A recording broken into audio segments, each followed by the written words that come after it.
बिस्मिल्लाहिर्रहमानिर्रहीम। अस्सलाम वालेकुम। Class 7 subject science chapter number 4 environment and feeding relationship. आज हमने करना है जी इसका लॉन्ग क्वेश्चन, और लॉन्ग क्वेश्चन का जो पार्ट करना है वो है जी 5th वाला, यानी second long question. Describe factors that can bring daily and yearly changes in the habitat. अब हैबिटेट के हमने टाइप्स भी पढ़ ली, हैबिटेट होता क्या वो भी देख लिया। अब हैबिटेट्स में कौन से फैक्टर्स हैं जो उसमें रोज़मर्रा और सालाना चेंजेस लाते हैं, कौन सी तब्दीलियाँ आती हैं हैबिटेट में, वो देखते हैं। इसका आंसर है जी पेज नंबर 37 पे। देखिए पेज नंबर है 37, और ये the factors causing changes in the habitat, ये पूरा इस पेज पे आता है यहाँ से। और फिर नेक्स्ट पेज पे, ये देखिए नेक्स्ट पेज पे यहाँ से यहाँ तक इसका आंसर है। तो let's start it.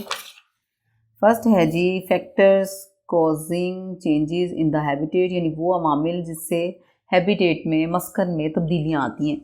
We know that light, temperature, air, soil and water are abiotic factors of environment, यानी कि जो लाइट है, टेम्परेचर है, सॉइल है, ये एबायोटिक है, यानी कि आप समझ लें नॉन लिविंग पार्ट्स हैं किसी भी इन्वायरमेंट के।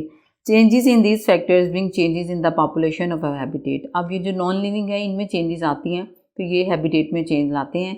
सम other natural factors and humans also cause, यानी कि उसने कहा है ए बायोटिक के अलावा कुछ दूसरे फैक्टर्स हैं जिसमें बायोटिक फैक्टर्स भी हैं, वो भी चेंजेस लाते हैं। तो वो हम देखते हैं क्या क्या है। पहला है जी फर्स्ट फैक्टर जो है डैट इज सनलाइट। सनलाइट क्या है जी? Sunlight is the basic source of energy on the earth. As you know, हम सब जानते हैं कि सनलाइट जो है वो बेसिक सोर्स है एनर्जी का। सारी की सारी एनर्जी जो हमारे लैंड पे या आप समझ लें पानी में जो आती है या खुराक जो तैयार होती है वो इसी सनलाइट की वजह से होती है। Plant use light energy to make their own food. पौधे इस एनर्जी से अपनी खुराक तैयार करते हैं।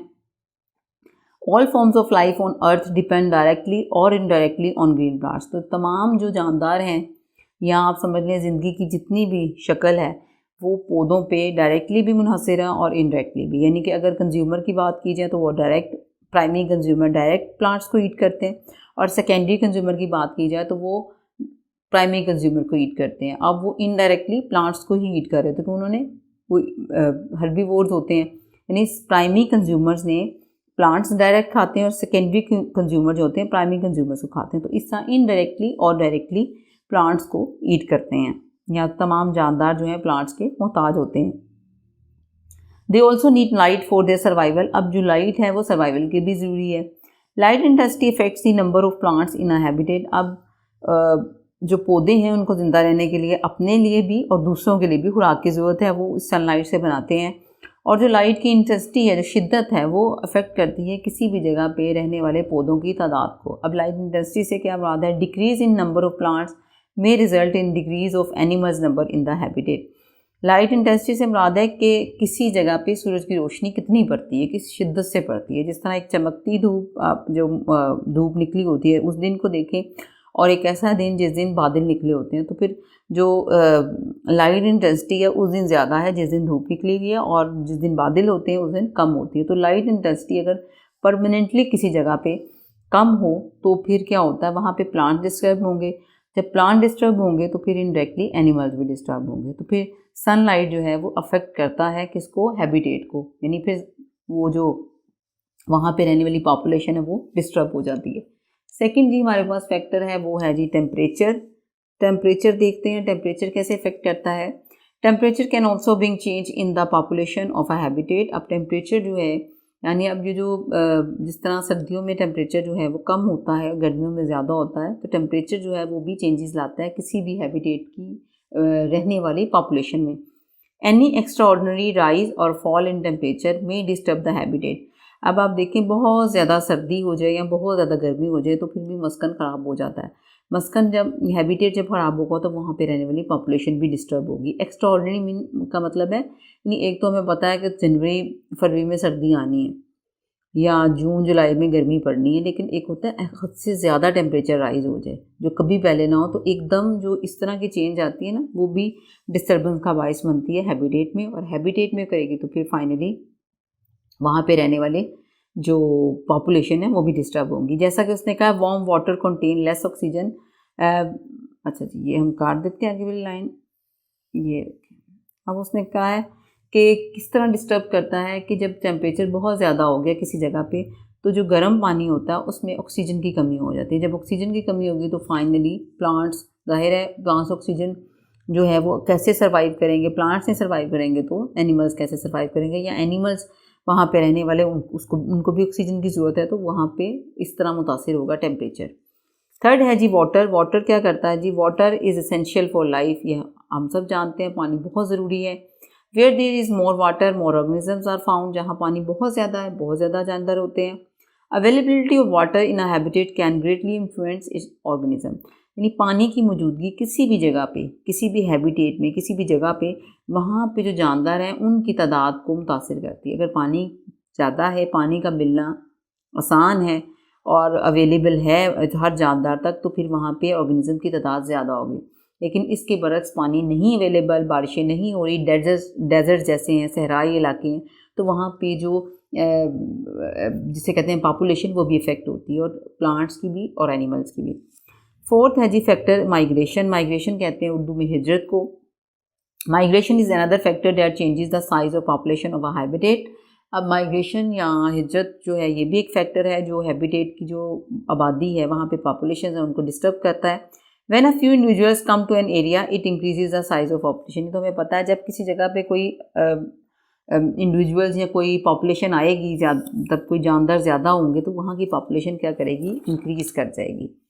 उसके बाद है जी यहाँ पे नेक्स्ट पेज पे organism migrate in search of better living places. अब उसने कहा कि ऑर्गेनिज्म जैसा इंसान जो है वो किसी अच्छी जगह पे जाते हैं, आउट ऑफ सिटी जाते हैं, आउट ऑफ कंट्री जाते हैं बेटर लिविंग मतलब बेटर सर्वाइवर के लिए, तो इसी तरह जो जानदार होते हैं वो भी अच्छी जगहों पे हिजरत कर जाते हैं, मूव कर जाते हैं। तो फिर जब जिस जगह वो जाते हैं वहाँ पे पॉपुलेशन ज़्यादा हो जाती है। नेचुरल, इसके अलावा उसने कहा natural disaster such as droughts, जिस तरह खुश्की हो जाए, फ्लड सैलाब आ जाए, अर्थक्वेक जलजले आ जाएँ, can bring changes in habitat.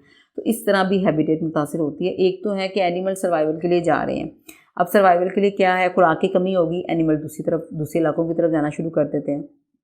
दूसरा उसने कहा कुदरती आफात, जैसा कि खुश्की हो जाती है, बारिशें नहीं होती, ड्राउट्स की कंडीशन है, बारिशें बहुत ज़्यादा होगी, सैलाब आ गए, अर्थक्वेक जलजला है, तबाही बहुत ज़्यादा होगी, तो इससे भी जो वहाँ की हैबिटेट्स हैं वो मुतासिर होती हैं, और फिर जानदार जो हैं वो उनकी जो तादाद आप समझ लें कम हो जाती है या वो माइग्रेट कर जाते हैं। अच्छा जी, ये फोर्थ था, और ये है जी हमारे पास फिफ्थ, अ ड्राउट, खुश्की। A drought is a period when there is no rain for a long time in an area. जब किसी भी जगह पे काफ़ी अरसे के लिए बारिश ना हो तो फिर हम कहते हैं कि वो जी खुश्की का पीरियड है, वो ड्राउट का पीरियड है। द पॉन्ड्स और स्ट्रीम्स में dry up during a drought. अब जब बारिशें नहीं होती तो फिर जो नहरें हैं या तालाब हैं वो भी खुश्क हो जाते हैं, क्योंकि जाहिर है वो भरे रहते हैं पानी की वजह से। जब उनमें ही पानी नहीं आएगा तो वो भी आहिस्ता आहिस्ता ड्राउट खुश्क हो जाते हैं। Most pond plants and animals dry और मूव अदर पॉन्ड। ठीक है, अब जो पानी में रहने वाले जानदार हैं वो अब इससे मुतासिर होते हैं पानी से, बेशक वो पानी में रहते हैं, लेकिन पानी जब उनका ड्राई अप होना शुरू हो जाएगा तो वो भी मुतासिर होंगे और वो दूसरी तरफ मूव कर जाएंगे। Some crops do not grow in the area affected by a drought. अब कुछ जो फसलें हैं वो खुश्की वाली जगहों पे नहीं ग्रो करती, उन्हें बारिशों की ज़रूरत होती है, तो वो भी मुतासिर होती हैं। अब जब फसलें मुतासिर होंगी उनको खाने वाले भी मुतासिर होंगे। इस तरह जो पॉपुलेशन है वो अफेक्ट होती है। हैबिटेट मुतासिर होगा तो पॉपुलेशन भी होगी। आगे है जी इसी ड्राउट का दिया हुआ इन्होंने रिमेनिंग पार्ट इसका, ये देखिए। When an area gets a lot of rain for a long time, there may be a flood in that area. Many plants and animals die or move other drier places during a flood. अच्छा, यहाँ पे heading आप दे दें flood की, ये 6th वाला है। हाँ, जब उसने कहा जहाँ पे बारिशें बहुत ज़्यादा हो जाएं तो फिर कौन सी कंडीशन आ जाती है, सैलाब की आ जाती है। अब बहुत ज़्यादा पानी भी नुकसानदेह है, तो पौधे और जानवर जो हैं या तो मर जाते हैं या फिर दूसरी जगह मूव कर जाते हैं, तो हैबिटेट तो मुतासिर होगी ना, मरने से भी हो जाती है और मूव करने से भी हो जाती है। आगे जी 7th वाला है, sometimes lightning strikes a tree in a forest causing forest fire. अब ये जो कुदरती जो आग लगती है, अब वो किस वजह से होती है, बिजली चमकने से। अब वो जब आग जंगलों में अक्सर हमने सुना हुआ जो लगती है, वो भी क्या बाइस बनती है हैबिटेट। फॉरेस्ट पे, जंगलों पे रहने वाले जो जानदार हैं वो मुतासर होते हैं। Plants and trees are burned and destroyed, देखें ना, पौधे जो हैं वो जल जाते हैं और तबाह हो जाते हैं। सम एनिमल्स डाई, अदर्स में मूव टू सेव, कुछ एनिमल जो होते हैं वहाँ पे रहने वाले वो भी मर जाते हैं या फिर दूसरी जगहों पे चले जाते हैं। It takes many years for a forest to grow back. अब ये जो लाइटनिंग है या जो आप समझ लें फॉरेस्ट फायर्स हैं, इससे बहुत बड़ी हैबिटेट का डिस्टर्बेंस होती है या हैबिटेट का लॉस होता है और जानदार बहुत ज़्यादा मुतासिर होते हैं। और वापस आने में एक फ़ॉरेस्ट को, यानी आग लगने के बाद बहुत टाइम लगता है अपने आप को दोबारा सर्वाइव करने में फ़ॉरेस्ट को, तो फिर ज़ाहिर है हैबिटेट बहुत मुतासिर होती है। एट्थ और लास्ट फैक्टर है जी earthquake. Earthquake are sudden shocks of the earth surface. Earthquake का भी आपको पता है कि ज़रा ज़मीन की अचानक मूवमेंट होती है बड़ी शिद्दत से। Earthquakes can change a habitat very quickly, और ये आप देखिए सेकेंड्स में जो है वो तबाही का बायस बन जाते हैं। अब एक एग्जांपल दी हुई है, अक्टूबर 8, 2005 a massive earthquake damage a wide spread area across Pakistan. 2005 में 8 अक्टूबर 2005 में ज़लज़ला आया था जिसने बहुत ज़्यादा पाकिस्तान के एरियाज़ को मुतासिर किया था, शुमाली इलाका जातो ख़ास तौर पे। Over 70,000 people loss their life, ये रिकॉर्ड था, तारीख़ का बदतरीन ज़लज़ला था और 70,000 लोग जो थे वो मर गए थे। A large number of animals, अब ज़ाहिर है इंसानों के साथ साथ अगर देखा जाए जो काउंट में, इंसान तो काउंट में आ जाते हैं, तो वहाँ पे रहने वाले जानवर भी और पौधे भी बहुत ज़्यादा तबाह हुए थे। तो ये 8 अवामिल थे जो कि हैबिटेट का आप समझ लें कि अफेक्ट करते हैं। ये था फैक्टर्स अफेक्टिंग हैबिटेट। इसमें हमने सनलाइट किया, टेम्परेचर, वाटर, माइग्रेशन, और इसका रिमेनिंग पार्ट था जी हमारे पास ये ड्राउट, फ्लड, लाइटनिंग और अर्थक्वेक। यहाँ तक इसका आंसर था। और हमारा जो 5th क्वेश्चन है ये वाला, factors that can bring daily and yearly changes in the habitat, ये कंप्लीट हो गया है।